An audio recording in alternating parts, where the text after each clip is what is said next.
텔레비전 어느 방송사에 우리 아이가 달라졌어요라는 교육 프로그램이 있는 줄은 여러분 다 아실 겁니다. 아이가 떼쓰고 욕하고 침뱉고 무엇인지 손에 잡히는 대로 집어던지거나 발로 찹니다.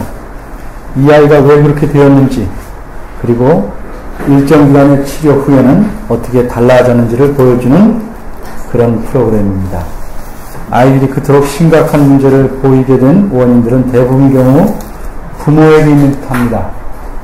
부모가 지나친 관심이나 과잉 보호 등 아이들에게 왜곡된 영향을 끼쳤기에 생겨난 일입니다. 부모는 나름대로 잘하려고 했지만 결과는 아이를 망쳐버렸습니다. 왜 그럴까? 부모가 아이를 인격체로 여기지 않고 마치 풍선의 크기는 고려하지 않고 바람만 빵빵하게 불어넣어 결국 터지게 하듯이 부모가 자신이 좋다고 생각하는 것들과 원하는 것들을 강제로 밀어 넣으려고 하기 때문이라고 생각합니다. 그런데 안타깝게도 이런 아이들의 부모는 자신들의 문제점을 잘 모르고 있는 듯합니다. 그래서 문제가 계속될 수밖에 없는 것입니다. 오늘 설교의 제목은 여호와의 위로입니다만 다른 제목을 붙인다면 아브라함이 달라졌어요 라고 할 수 있겠습니다. 여기에 나오는 아브라함은 우리가 잘 아는 아브라함입니다. 아직 하나님께서 이름을 바꾸어 주시기 전이기 때문에 원래 이름대로 제가 아브라함이라고 호칭한 것뿐입니다. 오늘 본문의 일이 생겼을 때 아브라함은 약 80세 전후의 할아버지였습니다. 무슨 일이 생겼는지 본문을 살펴보도록 하겠습니다. 싸움질을 해댑니다. 여러 사람들이 몰려 다투고 목소리를 높이고 인상을 쓰고 삿대질을 합니다. 이렇게 싸우는 데는 나름대로 이유가 있었습니다. 이들에게는 자신들이 먹이고 돌봐야 하는 양이나 소가 많았습니다. 그런데 가축은 이렇게 많은데 그들을 먹일 풀과 마실 물은 부족했습니다. 그러니 목자들이 서로 자리다툼을 하게 되고 마침내 싸움이 벌어진 것입니다. 왜 그럴까요?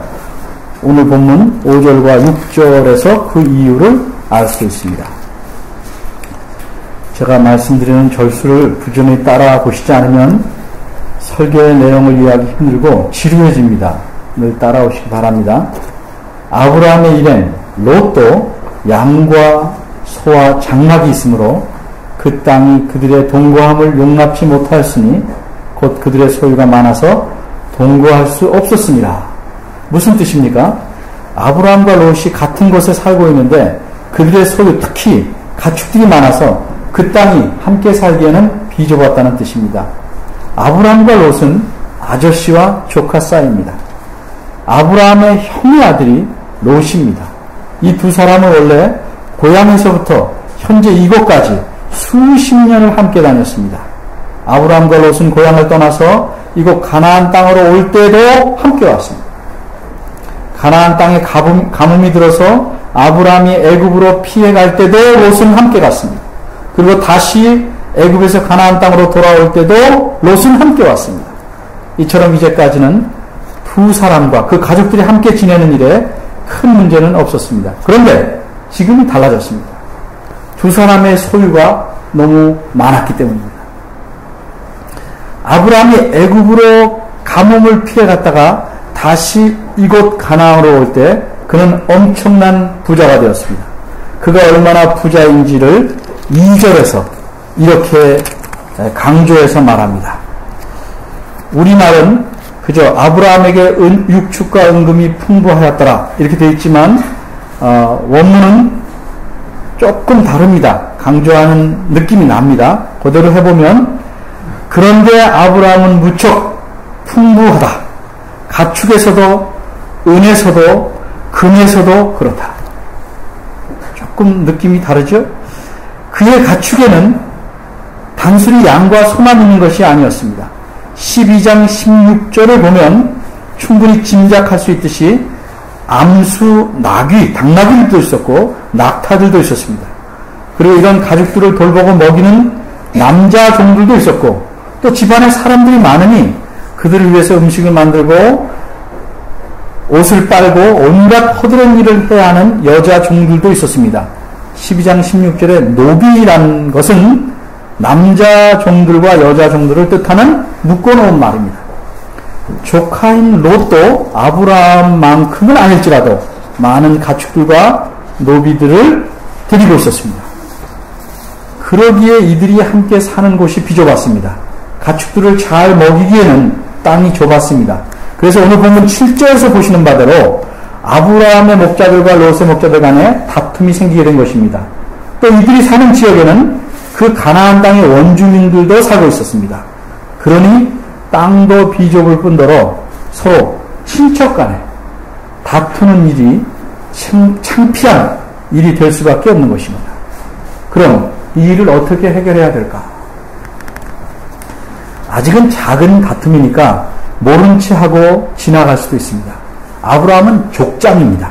한 부족을 이끄는 우두머리입니다. 창세기 14장 14절 그 다음 장을 보면 이 조카가 따로 살기 시작한 후에 사로잡혀가게 됩니다. 외국 군대에게 가게 됩니다. 그 소식을 듣고 아브라함이 그를 구출하려고 가는데 자기 집에서 기르고 훈련시킨 자들 중에서 318명만을 데리고 갑니다. 그래서 적을 추격합니다.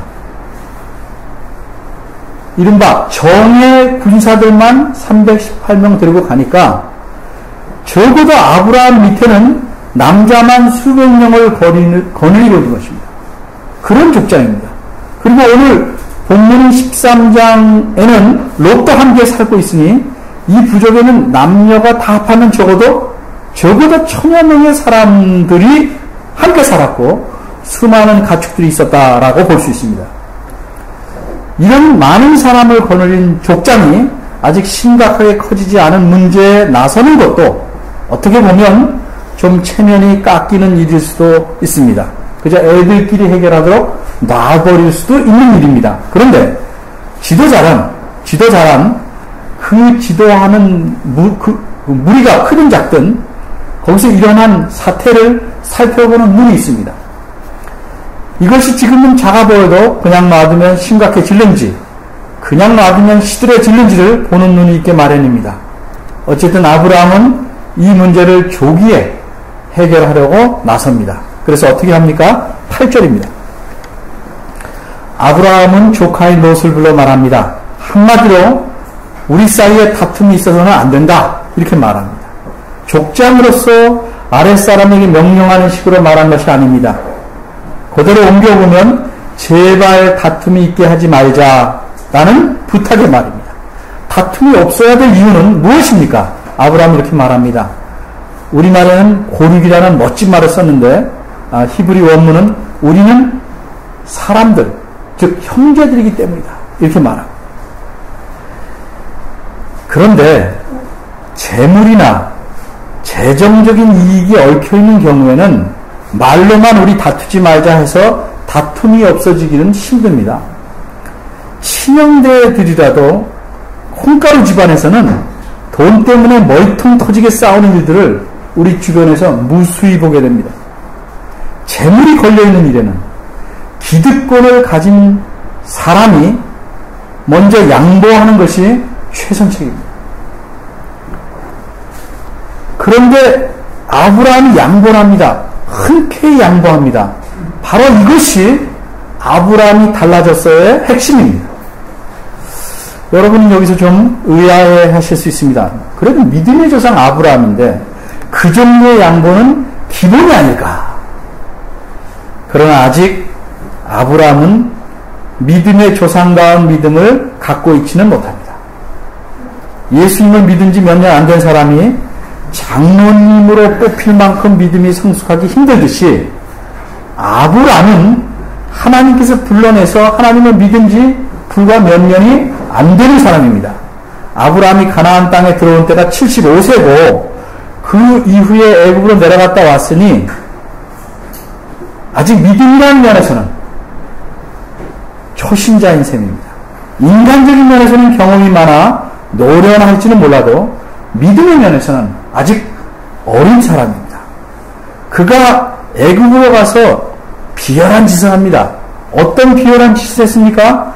12장 앞장에 11절에서 16절을 보면 한마디로 자기 목숨을 건지고자 아내를 누이라고 속여서 애굽 왕에게 후궁으로 내놓은 사람입니다. 그리고 그 덕으로 애굽 왕에게 많은 재물까지 얻었던 인간입니다. 이랬던 아브라함이기에 이미 하나님께서 그 땅을 아브라함에게 주시겠노라고 약속하신 그 땅을, 재물의 이익이 걸려있는 그 땅을 롯에게 내놓을 수가 없는 것입니다. 그런데 놀랍게도 내놓았습니다. 그러니까 아브라함이 달라졌습니다. 이렇게 아브라함이 달라져서 양보한 대가는 무엇인가? 아브라함은 롯에게 먼저 선택권을 줍니다. 좋은 땅을 택할 선택권을 줍니다. 이곳에서 같이 살면 계속 땅 문제 때문에 다투게 되니 내가 먼저 마음에 드는 땅을 택하라. 그러면 나는 너와 반대쪽에 가서 살 것이다. 이렇게 말합니다. 농사와 가축을 키우는 일에는 땅이 제일 중요합니다. 그래서 사람들이 땅을 가지고 땅땅거리는 겁니다. 그런데 이 땅에 대한 선택권을 조카에게 주었습니다. 족장의 우선권을 내세우거나 무력으로 롯을 내몰지 않았습니다. 그런데 이렇게 족장이 배려하면 조카로서도 최소한의 예의는 지켜야 할 듯한데 상황이 그렇지 않습니다. 아마 그래야 될 것이라고 생각하는 건 우리처럼 가난한 사람들의 생각인 듯합니다. 재물이 많으면 그런 예의는 돈이 안 되는가 봅니다. 그러는지 어쨌든 예의마저 다 내동댕이 칩니다. 재물이 많은 사람들은 혹 안 그런 사람들도 가물에 콩나듯 있겠지만 어떻게든 더 많은 재물을 모으려고 합니다. 돈이 노는 걸 못 봅니다. 돈을 그냥 놔두지 못합니다. 계속 돈에게 일을 시켜서 돈이 돈을 벌어오게 하는 듯합니다. 이른바 돈에게 앵벌이를 시킵니다. 어쨌든 조카는 삼촌의 제안을 받고 자기 눈이 보기에 가장 좋은 지역을 고릅니다. 뒷사람이 줄지어 서 있는데도 아랑곳하지 않고 계속 현금 입추기 위해서 몇 뭉치씩 돈을 뽑아내는 사람 비슷합니다. 롯은 가나안 땅에서 알토란 노른자를 차지합니다. 롯이 선택한 땅이 얼마나 좋은 땅인지는 10절에서 이렇게 비유해서 말합니다. 그 땅은 여호와의 동산 같았다. 즉 에덴 동산 같았다. 그리고 나일강 때문에 늘 비옥한 애굽 땅과 같았다.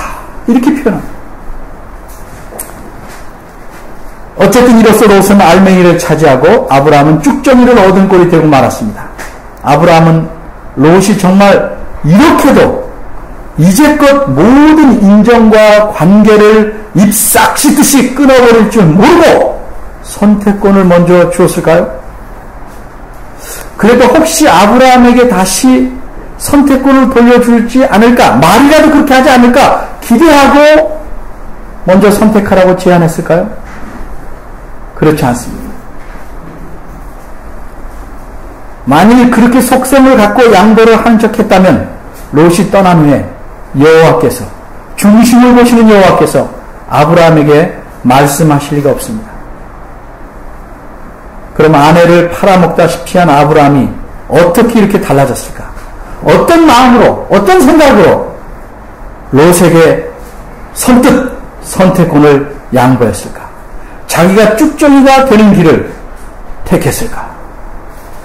우선 가장 중요한 원인은 아브라함이 애굽에서 겪은 일로 인해서 하나님을 분명하게 경험한 것을 꼽을 수 있습니다. 아브라함은 아내를 영영 잃어버릴 뻔했습니다. 그러나 그는 하나님의 놀라운 간섭으로 아내를 무사히 되찾습니다. 하나님께서 애굽 왕의 궁에 큰 재앙을 내리셔서 결국 아브라함의 아내는 곱게 되돌아올 수 있었습니다. 어째서 하나님은 애굽 왕에게 재앙을 내리셨을까?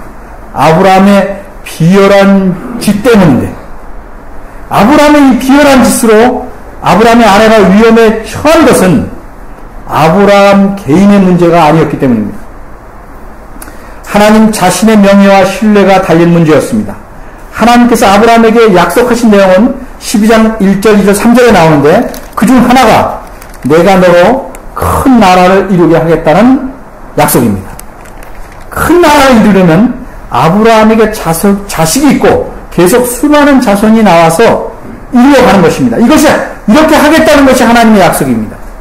그런데 이 자식이란 아무나 불러 모은 자식이 아니고 당연히 아브라함과 그 아내인 사레 사이에서 시작된 자식을 가리킵니다.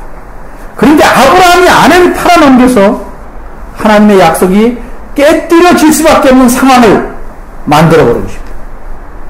골칫거립니다, 아브라함. 그래서 하나님께서 이 일에 간섭하셔서 사레를, 그의 아내를 구하신 것입니다. 이런 일을 겪으면서 아브라함은 당연히 무엇을 배웠는가? 하나님께서 자신의 약속을 지키시려고 어떻게 일하시는가를 분명히 배운 것입니다. 인간이 뒤틀어도 하나님께서는 자신의 능력으로 반드시 약속을 지켜가신다 하는 사실을 깨달았던 것입니다. 그래서 아브라함은 다시 가나안 땅으로 와서 새롭게 인생을 시작하려고 합니다. 하나님 앞에서 다시 시작해보려고 합니다. 그러기에 가나안 땅에 처음 들어서서 하나님께 제단을 쌓고 경배했던 그곳으로 다시 갑니다. 이것이 하나님에 대한 믿음의 표현이라 생각할 수 있습니다. 이런 믿음과 신뢰 때문에 아브라함은 자신에게 약속한 땅마저 기꺼이 롯에게 양보할 수 있었던 것입니다. 이처럼 아브라함의 양보가 그저 배짱이 아니고 한 번 해본 제스처가 아니고 하나님에 대한 믿음과 신뢰 때문이라는 사실은 본문 12절에서도 암시됩니다. 롯은 자기 눈에 좋은 땅을 찾아 차츰차츰 움직여서 이동해서 소돔에까지 이르릅니다. 그런데 아브라함은 가나안 땅에서 삽니다. 왜 기록자는 아브라함이 가나안 땅에서 살았다는 이 사실을 롯과 대조해서 기록하였을까? 이는 가나안 땅이 하나님께서 아브라함이 주신 약속한 땅이기에 비록 아브라함이 아직 그 땅은 자기 것이 아니라도 그 약속을 믿고 거기서 계속 살았다는 사실을 강조하기 위함입니다. 뿐만 아니라 오늘 본문의 끝절인 18절에서도 아브라함이 여호와를 위하여 단을 쌓고 경배했다는 사실을 말합니다.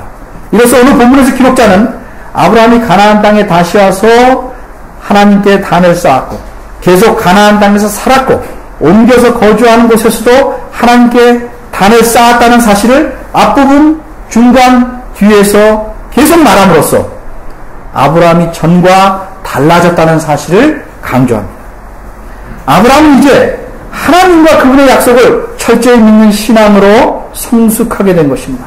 아브라함은 육신의 눈에 보이는 것을 따라 움직이지 않고 하나님의 약속을 의지하고 삶을 살아가기 시작한 것입니다. 반면에 롯은 어땠습니까? 롯은 자기 육신의 눈을 판단의 기준으로 삼았습니다. 당장 눈에 좋은 것을 선택합니다. 기록자는 이와 같은 롯의 선택이 잘못되었고 그 결과가 어떨지를 예상할 만한 표현을 미리 써놓습니다. 10절입니다. 롯이 본 요단들은 마치 여호와의 동상 같고 애굽 땅과 같았다고 말합니다. 그러나 그것은 기록자가 강조하는 것은 잠시적이라는 것입니다. 그것은 여호와의 심판으로 멸망하기 직전에 놓인 땅이라는 사실을 알려줍니다. 하나님께서 왜 그곳을 멸하십니까? 13절입니다. 그곳 사람은 악하고 큰 죄인이었다.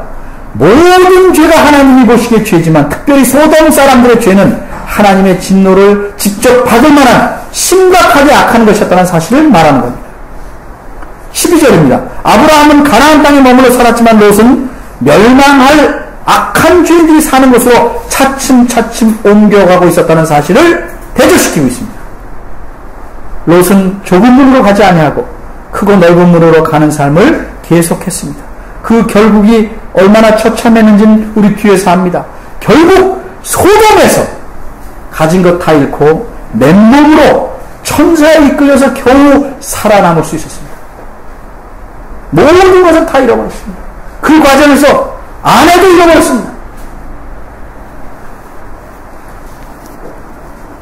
오늘 본문은 크게 나누면 1절과 13절, 14절과 18절 이렇게 나눌 수 있습니다.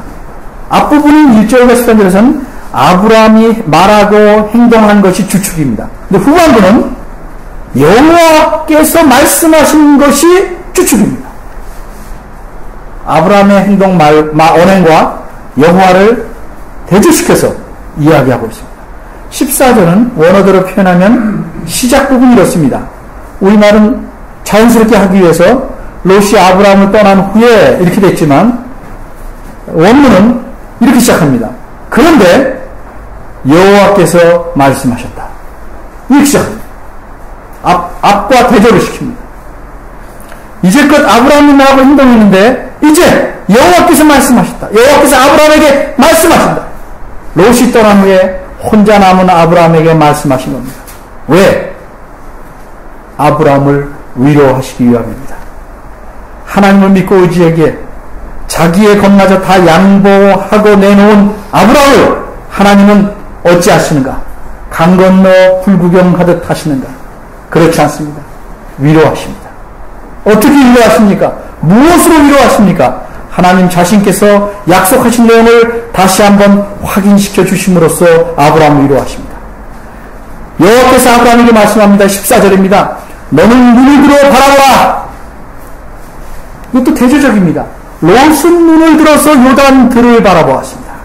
그런데 이제 하나님께서는 아브라함에게 눈을 들어 동서남북 사방 가나안 땅 전체를 바라보라고 말씀합니다. 무엇이 보였습니까?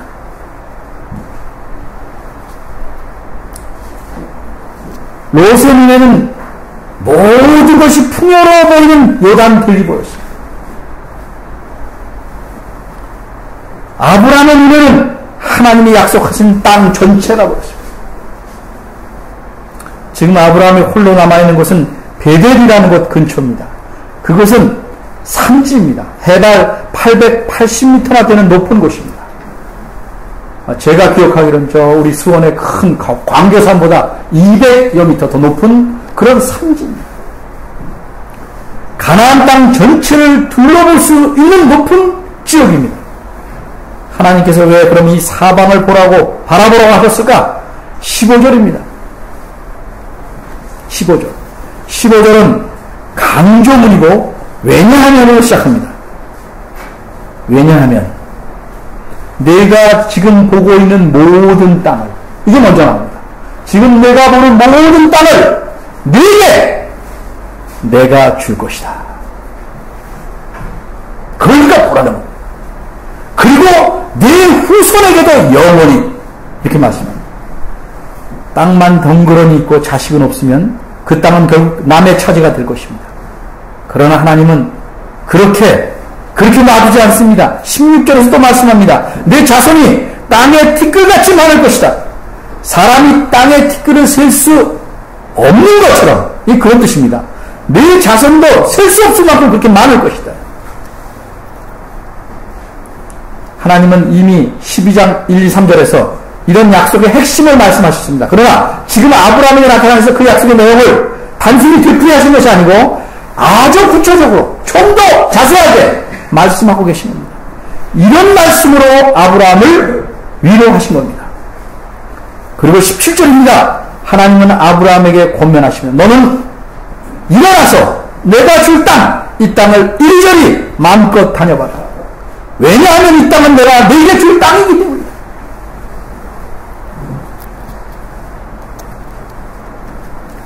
엄청난 위로입니다.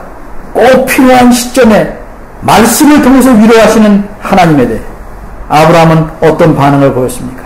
감사하며 감격함으로 18절에서 보는 바대로 하나님을 경배할 수밖에 없습니다. 오늘 본문은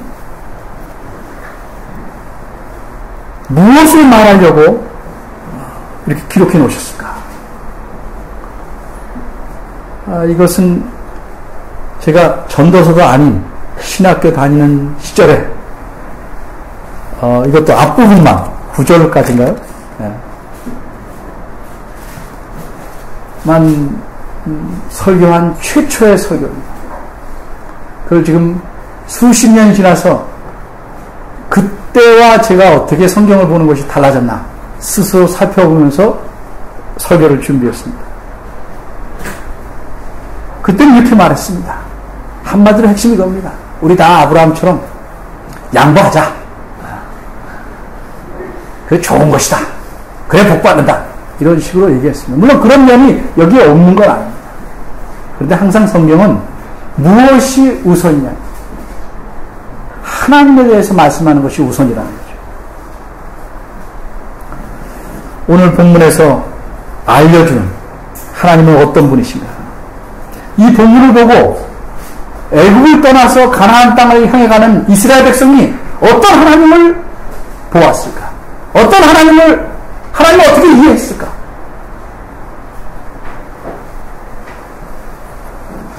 요즘식으로 표현을 바꾸면 이 본문에서 보여주는 하나님은 이런 하나님입니다. 하나님을 믿고 의지하기에 필요할 때는 기꺼이 손해보는 자들을 위로하시는 하나님이시다. 세상 사람들은 악다구니를 쓰며 삽니다. 그들은 그렇게 살 수밖에 없습니다. 왜? 믿을 것이 자기 손에 잡히는 것이에요. 믿을 것이 돈과 재물뿐이기 때문입니다. 그래야 우리는 그렇게 살지 않습니다. 그렇게 살아서 안 됩니다. 우리는 무엇으로 사는지를 압니다. 하나님의 약속을 믿는 믿음으로 우리는 사는 것입니다. 하나님의 약속을 믿기에 자발적으로 양보도 하고 빈 털털이도 되고 손해도 보는 것입니다. 이렇게 할 때 하나님께서는 우리를 위로하십니다. 하나님께서는 자신의 약속을 통해서 자신의 말씀을 통해서 우리를 위로하십니다. 아브라함에게 하신 이 약속은 이것이 처음 제대로 아브라함의 후손이 이스라엘 백성이 이루어지기까지는 1년이 걸린 것이 아니고 무려 600년이 지난 뒤였습니다. 그런데도 그것이 하나님의 약속이기 때문에 아브라함은 그 약속을 통해 위로를 얻습니다. 그러기에 히브리서 11장 13절에서 16절에는 이런 말씀이 있습니다. 아브라함처럼 믿음으로 사는 사람의 삶을 이렇게 묘사합니다. 이 사람들은 다 믿음을 따라 죽었으며 약속을 받지 못하였을 때 그 약속이 성취된 걸 못 봤다는 거죠. 그것들을 멀리서 보고 환영하며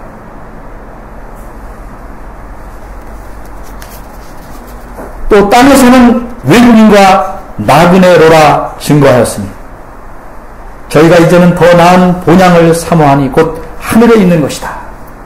그러므로 하나님이 저희의 하나님이라 일컬음을 받으심을 부끄러워 안 하시고 저희를 위하여 한성을 예비하셨는다. 하나님께서 긍지를 느끼는 그런 믿음의 삶을 산 것입니다. 우리 주변에서 참으로 씁쓸하고 안타까운 일들을 보게 됩니다. 아브라함 같은 신앙의 눈을 가진 분인 줄 알았더니 롯과 같은 육신의 눈만 갖고 있지 않나라고 의심할 만한 목회자들을 자주 봅니다. 어떤 분들이 그렇습니까? 교회는 그리스도의 몸이다, 그리스도의 것이다 줄창 가르치면서 자기 자식을 세습시켜서 목회자로 앉히려는 일입니다. 또 우리 삶은 전적으로 주님의 손에 달렸다고 하면서 은퇴할 때 그 은퇴비를 무리하게 달라고 요구하는 일입니다. 거의 먹튀 같아요. 교회가 자기의 개인 회사입니까? 아니면 돈을 위해서 평생 거룩한 척 목회한 것입니까? 그런데 과연 우리가 이런 목회자들을 흉볼만 합니까? 우리가 목회자가 아니라고 해서 돈에 매달려 살아도 괜찮겠습니까? 자식을 하나님이 원하시는 사람으로 성숙시켜가고 빚어가는 것이 아니라 내가 원하는 사람으로 만들려고 기를 쓰면서 공부만 잘하면 모든 것이 다 되는 양 거짓을 가리키며 아이를 내몰고 억압하고 강제하는 것은 본질적으로 교회의 세습과 같습니다.